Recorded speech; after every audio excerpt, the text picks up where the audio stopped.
Hello everyone, welcome back to our channel. तो यहाँ पर एस केयर क्लासेस के अंदर आज आप लोग के लिए ऐसा पेपर है हिंदी का, एग्जैक्टली क्लास 9th का एकदम से इंपॉर्टेंट पेपर है। अगर आपने ये वाला पेपर कर लिया तो कल आकर के आप कहोगे कि सर हमारे 48 आउट ऑफ 48 आ रहे। एकदम से सच बोल रहा हूँ, यही पेपर आने वाला है। बस इसके अंदर से कुछ क्वेश्चन ऊपर नीचे हो सकते हैं, कुछ क्वेश्चन के आंसर्स आपको याद रखने होंगे। तो फिर ये वाला पेपर को पूरे को ध्यान से देखो, हर एक चीज़ को ध्यान से समझो, हर एक क्वेश्चन को ध्यान से करो, तो फिर आपको कल पेपर के अंदर यही मिलने वाला है। ऐसा क्यों बोल रहा हूँ? क्योंकि देखो, आपके ये जो आपका पेपर आने वाला है उसके अंदर ये कुछ सेलेक्टेड क्वेश्चन है जो कि काफी ज्यादा इंपॉर्टेंट है। यहां से क्वेश्चन आने वाला है। अगर आपसे बोल दिया जाएगा कि मान लो कि जैसे कि फर्स्ट वाला क्वेश्चन है, प्रेमचंद का जन्म किस वर्ष में हुआ, तो फिर मान लो कि यहाँ पर आपको ये डेट दे दी। अब मान लो कि इसमें क्वेश्चन को ऐसे भी कर सकते हैं कि यहाँ पर आपको बोल दिया जाए कि 1869 के अंदर किसका जन्म हुआ था, तो प्रेमचंद का, ऐसे आपको दे दिया जाएगा। मान लो कि आंसर्स के आपको हर एक का आंसर्स और हर एक ऑप्शन को ध्यान से पढ़ो, हर एक का आपको याद रखना है कि किस में कौन सा हुआ था। और सबसे इंपॉर्टेंट बात, जितने भी स्टूडेंट्स देख रहे हैं वो सबसे पहले तो सारे के सारे लेखक के नाम अपनी नोटबुक के अंदर लिख लो। चैप्टर वाइज अकॉर्डिंग हर एक लेखक के नाम अपनी नोटबुक में लिख लीजिए, क्योंकि वो काफी ज्यादा इंपॉर्टेंट है। और सारे के सारे कवि और कविताओं के नाम लिख लो, और एक बार सारे के सारे के आप एक बार पूरा पूरा वो पढ़ लीजिए कि उनका सारांश एक बार पढ़ लीजिए। फिर उसके बाद में कल आपके पेपर में 48 आउट ऑफ 48 आने से कोई भी नहीं रोक सकता। 48 में 48 आपके ही आएंगे। बस ये वाला पेपर कर लो और वो जो मैंने कहा है वो काम कर लो। एक तो लेखक के नाम, कवि के नाम और बस उनका सारांश पढ़ लो, बस हो गया। फिर कल का पेपर फोड़ के आने वाले हो। तो फिर देखो यहाँ पर आपके पास में कुछ क्वेश्चन है, जैसे कि क्वेश्चन नंबर 1 है। आपको सबसे पहले तो यहाँ से लेकर के 1 से लेकर के 5 तक जितने भी सुन रहे हो वो सारे के सारे मेरे को इसका जवाब दीजिए। 1 से लेकर के 5 तक के सभी को उत्तर देने हैं। जल्दी से कमेंट बॉक्स के अंदर कमेंट करके बताइए। अगर आप चाहते हो कि आपके इतने नंबर आए तो आप जल्दी से कमेंट बॉक्स के अंदर कमेंट करके उत्तर दीजिए 1 से 5 तक का। सबसे पहला क्वेश्चन है वो आपके पास में, प्रेमचंद का जन्म किस वर्ष में हुआ था? जल्दी से ABCD में से कोई सा भी आंसर बताइए। फिर उसका आपने राहुल संस्कृत्य ने कौन सा धर्म ग्रहण किया था, इसका भी ऑप्शन बताइए। फिर थर्ड वाला है, अत्यधिक शब्द में उपसर्ग और प्रत्यय। देखो उपसर्ग क्या होता है, वो होता है आगे वाला, प्रत्यय क्या होता है, वो होता है पीछे वाला। तो फिर ये गलती मत कर देना कि उपसर्ग की जगह पर प्रत्यय और प्रत्यय की जगह पर उपसर्ग। और जब कभी भी उपसर्ग और प्रत्यय अलग अलग करो तो इस तरीके से करना कि आगे उपसर्ग का और प्रत्यय का दोनों में से एक शब्द का एकदम से सटीक मतलब निकले। जैसे कि यहाँ पर फोर्थ वाले के अंदर बोला गया कि राष्ट्रीय का शब्द में प्रयुक्त प्रत्यय बताइए। तो फिर यहाँ पर इसके बाद अंदर जो आपके पास में रहेगा वो रहेगा राष्ट्र, तो इसके अंदर हो गया आपके पास में उपसर्ग। और यहाँ पर ये जो हो गया वो हो गया आपके पास में यहाँ पर ये प्रत्यय। तो इस तरीके से करना है। यहाँ पर उपसर्ग का भी मीनिंग है और प्रत्यय का भी मीनिंग है। तो फिर इसका जो करेक्ट आंसर वो है ब है।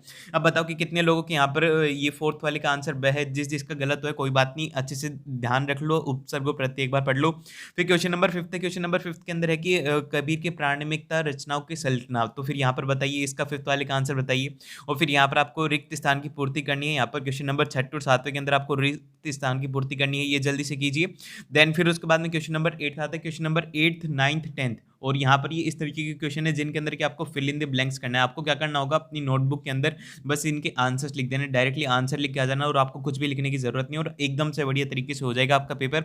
और यहाँ पर इसके अंदर बोला गया है, यहाँ पर राहुल सांकृत्य का मूल नाम केदार पांडे था, क्या सही था या फिर गलत था? जल्दी से बताओ कि ट्रू और फॉल्स। जल्दी से मेरे को इन सभी के आंसर चाहिए। फिर सेकंड वाला है 12th वाले के अंदर है, अब तो जूते की कीमत बढ़ गई है और एक जूते की 2500 टोपी नौछावर है। तो फिर ये भी बताओ कि ट्रू है या फॉल्स है, ये बताओ कि किस वाले चैप्टर से। जल्दी से मेरे को आंसर चाहिए। अब ऐसे यहाँ पर अब भी अगर नखरे करोगे, अब भी अगर नहीं करोगे तो फिर आपको ही प्रॉब्लम होगी अपने एग्जाम के अंदर। फिर यहाँ पर ये है 13th वाले के अंदर की डांडे तिब्बत में खतरे की जगह नहीं थी। तो फिर यहाँ पर इसका भी जल्दी से बताओ कि ट्रू है या फॉल्स है। जल्दी से सारे के सारे इस पेपर को ध्यान से देख लो, ये काफी ज्यादा इंपॉर्टेंट पेपर है। फिर इसी तरीके से आपके पास में ट्रू फॉल्स के 3 क्वेश्चन हैं। और फिर उसके बाद में यहाँ पर आपके पास में अति लघु, देखो आपके पास में जब अति लघुरात्मक जो प्रश्न रहते हैं इनको आपको किस तरीके से करना है। अति लघुरात्मक जो प्रश्न रहते हैं इनको आपको क्या करना है, 2 से 3 लाइनों के अंदर, 2 से 3 लाइनों से ज़्यादा नहीं जाना चाहिए। ये भी मैं ज़्यादा बोल रहा हूँ, बस 1 से 2 लाइनों के अंदर सलटा दोगे तो भी आपके पूरे पूरे नंबर आएंगे। तो 1 या 2 पॉइंट के अंदर लिख के आ जाओ, पूरे पूरे नंबर आपके आने वाले हैं। एकदम से कंप्लीटली फोड़ के आ जाओगे कल का पेपर। बस आप ये मेरी कुछ बातें याद रखो, इस चैप्टर इस वाले पेपर को अच्छे से कर लो। स्क्रीनशॉट ले लो, पॉज करो, अभी इसका स्क्रीनशॉट ले लो। फिर उसके बाद नेक्स्ट वाला है, इसका स्क्रीनशॉट ले लो, पूरे पूरे पेपर को अच्छे से पढ़ लो। रात है अभी आपके पास में, अच्छे से पढ़ लो, अच्छे से फोड़ दोगे कल का पेपर। देन फिर उसके बाद में यहाँ पर आपके पास में, यहाँ पर ये पूरा पूरा बाढ़ क्षेत्रीय और एक और यहाँ पर जैसे कि इसके अंदर दीर्घ लघुरात्मक, जैसे कि यहाँ पर ये है। तो इसके अंदर आपको ये देख करके करना है, अगर मान लो कि यहाँ पर 2 नंबर का क्वेश्चन है ना, तो आपको कितनी लाइनें लिखनी है, 2 से 3 लाइनें लिखनी है बस, उससे ज़्यादा नहीं लिखना। और अगर 3 नंबर का है तो उसके अंदर 3 से 4 लाइनें लिखनी है। और फिर उसके बाद में आपके पास में अगर 4 नंबर का है तो 4 वाले के अंदर 4 से 5 लाइनें लिखनी है। इससे ज़्यादा अगर लिखोगे तो फिर आपको नंबर तो उतनी मिलने पर ज़्यादा लिखने का कोई मतलब नहीं है, बस 4 से 5 लाइनें। और अगर आपको शब्द सीमा दी हुई है, जैसे कि आपको दिया हुआ है कि 100 की शब्द सीमा है, तो फिर 100 की शब्द सीमा का मतलब हुआ कि आपको 10 से 11 लाइनें लिखनी है, बस इतनी सी बात है। और राइटिंग को थोड़ा इंप्रूव कर लेना और नंबर पूरे में से पूरे आने वाले। अभी यहाँ पर 30 वाला है, 30 वाले के अंदर आपको एक गद्यांश है, गद्यांश को पढ़ करके उत्तर देना है, तो फिर यहाँ पर गद्यांश को पढ़ लो या फिर उसमें से कोई भी एक निबंध लिख दो। तो फिर मेरा कहना तो यही है कि आप कल पेपर के अंदर गद्यांश पढ़ करके उत्तर दे देना, क्योंकि गद्यांश करना काफ़ी ज़्यादा आसान है। तो जल्दी से उत्तर बता दो इसके भी।